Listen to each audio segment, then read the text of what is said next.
Both of our local MIAA baseball teams close out their weekend series with divisional matchups today. We start in the Jungle, where Pitt State looks to win its series against Fort Hays State. Gorillas versus Tigers in the rubber match.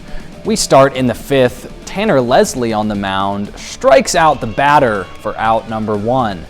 Now a runner on first.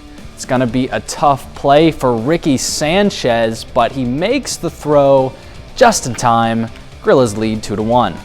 Bottom of the inning now, Sanchez reaches out and dumps this ball into right field. Runners on the corners. Next batter, Drew Bugner laces a single to center field. That plates a run. Gorillas up by 2.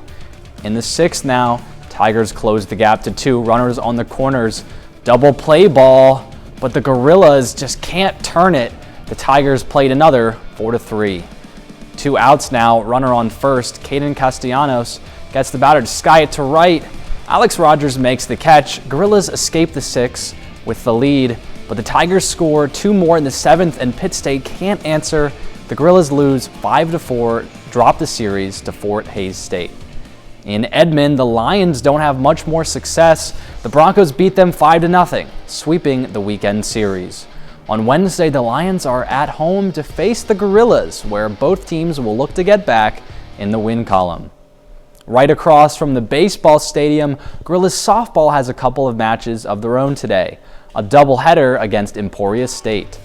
Gorillas in the Jungle facing the Hornets. Top of the first, bases are loaded, and a runner will come home on the sac fly, but Ava Laurent gets a much-needed out.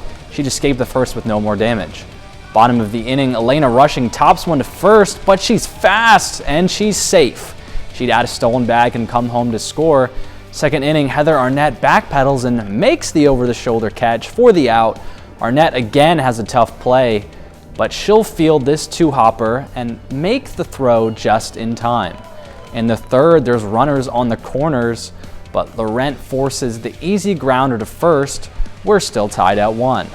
Bottom of the inning now, runner on first. Courtney Story blasts her first homer of the year.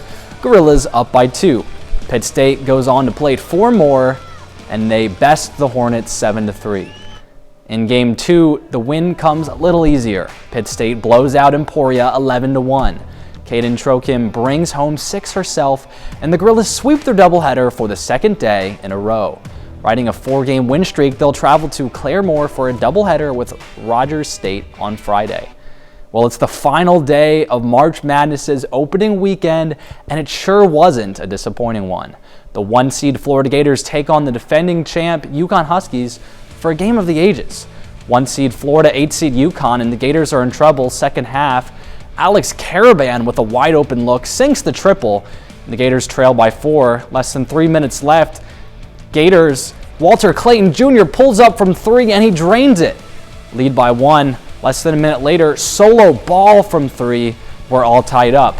Now Florida leads by 3 with just over a minute. Defender in his face, Walt Clayton Jr. It's good. The Gators barely escape the defending champs 77-75. They advance to the Sweet 16. What a game. And you got your Florida Gator tie on to celebrate, don't you? Of course, always supporting my Gators. Of course. We'll be right back. I'll give you 3 guesses what Ben's going to talk about. You're celebrating a win today, aren't you? Yeah, it was a very exciting day in March Madness. Florida defeated the defending champs UConn to advance to the Sweet 16, but also Arkansas is still fighting. They've got a Sweet 16 matchup this week as well against Texas Tech. So it's going to be a really exciting Sweet 16. Absolutely. Looking forward to it. That's our time for now. Thanks for joining us. Have a great night.